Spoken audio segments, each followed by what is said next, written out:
નમસ્કાર ration card ધારકો મિત્રો, આપણી આ ચેનલમાં આપનું હાર્દિક સ્વાગત છે। તો મિત્રો, ઘણા બધા રેશન કાર્ડ ધારકો છે તેમના દિમાગમાં એક પ્રશ્ન આવતા હોય છે। આ પ્રશ્નો કયા કયા છે અને આ પ્રશ્નોના જવાબ જે સરકાર દ્વારા જે આપવામાં આવે છે તે આપણે અહીંયા જોઈશું અને સરકાર દ્વારા જે જાહેરાત કરવામાં આવી છે તે પણ આપણે અહીંયા જોઈશું। તો મિત્રો, જે પ્રશ્નો છે તેના જવાબ જાણ્યા પહેલાં તમે આપણી આ ચેનલને સબસ્ક્રાઈબ ન કર્યું તો સબસ્ક્રાઈબ કરી લો અને બાજુના આપેલા બેલ આઇકોનને પ્રેસ કરી લો। તો મિત્રો, જે પ્રશ્નો થતા હોય છે તેની વાત કરીએ તો પહેલા પ્રશ્નની વાત કરીએ તો રેશન કાર્ડમાં KYC શા માટે કરાવવું। ત્યારબાદ જે ઉદ્ભવતો હોય પ્રશ્ન તે એક વ્યક્તિએ KYC કરાવવું કે બધાએ કરાવવું। ત્યારબાદ KYC નહીં કરાવો તો શું થશે।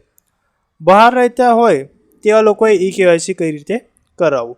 તો મિત્રો, આ બધા પ્રશ્નોને લઈને ઘણી બધી વાર કોમેન્ટ આવતી હોય છે અને ઘણી બધી વાર જે રેશન કાર્ડ ધારકો છે તે રેશન કાર્ડ જે ડીલર હોય છે તેમને પણ પૂછતા હોય છે। તો મિત્રો, જે સરકાર દ્વારા જે જાહેરાત અને જે જવાબ આપવામાં આવે છે તે પ્રમાણે આપણે અહીંયા જોઈએ તો પહેલા પ્રશ્નોનો જવાબ જોઈએ ને તે પહેલાં આપણે પ્રશ્ન જોઈએ રેશન કાર્ડમાં KYC શા માટે કરાવવું।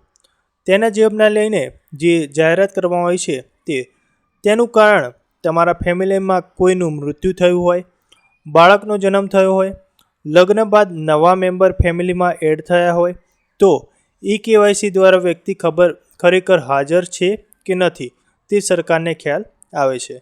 રેશન કાર્ડમાં અનાજ વ્યક્તિ દીઠ મળતું હોવાથી જો કોઈ વ્યક્તિનું મૃત્યુ થાય અને રેશન કાર્ડમાંથી નામ કમી ન કરાવ્યું હોય તો તેમનું નામનું પણ રેશન મળતું હોય છે, પરંતુ જે વ્યક્તિનું મૃત્યુ થયું હશે તેમનું KYC થવાનું નથી। માટે સરકારને ખબર પડી જશે કે તે વ્યક્તિ હાજર નથી અને તે વ્યક્તિના નામનું રેશન બંધ કરી દેવામાં આવશે। તો મિત્રો, તમારે KYC શા માટે કરાવવું તે તમને સમજાવી દીધું છે। ત્યારબાદ જે પ્રશ્નો થતા હોય છે અને કોમેન્ટ આવતી હોય છે તે આપણે અહીંયા જોઈએ તો ઘરમાંથી કોઈ એક વ્યક્તિએ KYC કરાવવું કે બધાએ કરાવવું। તો વાસ્તવિકમાં KYC રેશન કાર્ડમાં સમાવિષ્ટ નામના તમામ વ્યક્તિએ કરાવવું જરૂરી છે। નાનું બાળક હોય તો તેનું પણ KYC કરાવવું જરૂરી છે, કારણ કે સરકાર રેશન કાર્ડમાં જે અનાજ આપે છે તે વ્યક્તિ દીઠ આપે છે। તો મિત્રો, બધાએ KYC કરાવવું જરૂરી છે। ત્યારબાદ જે પ્રશ્ન ઉદ્ભવે છે તે આપણે અહીંયા જોઈએ તો KYC નહીં કરાવો તો શું થશે। જે રેશન કાર્ડ ધારકો 30 સપ્ટેમ્બર 2024 સુધીમાં KYC નહીં કરાવે એ વ્યક્તિના નામનું રેશન 30 સપ્ટેમ્બર પછી આવતું બંધ થઈ જશે। રેશન કાર્ડમાં રેશન તો મળશે, પરંતુ જે વ્યક્તિએ KYC ન કરાવ્યું હોય એ વ્યક્તિના નામ ભાગનો જથ્થો ઓછો મળશે। તો મિત્રો, કેમ KYC કરાવવું, ના કરાવ્યું તો શું થશે અને કેટલા વ્યક્તિએ કરાવવું તે બધી જાણકારી આપણે આપી છે। અને જે છેલ્લો પ્રશ્ન છે જે વારંવાર પૂછવામાં આવતો હોય છે તેની આપણે ચર્ચા કરીએ તે પહેલાં જો તમે ચેનલને સબસ્ક્રાઈબ ન કરો તો તમને આ બધી જાણકારી નહીં મળે, જેથી તમે ચેનલને સબસ્ક્રાઈબ કરી લેજો અને બાજુના આપેલા બેલ આઇકોનને પ્રેસ કરી લેજો।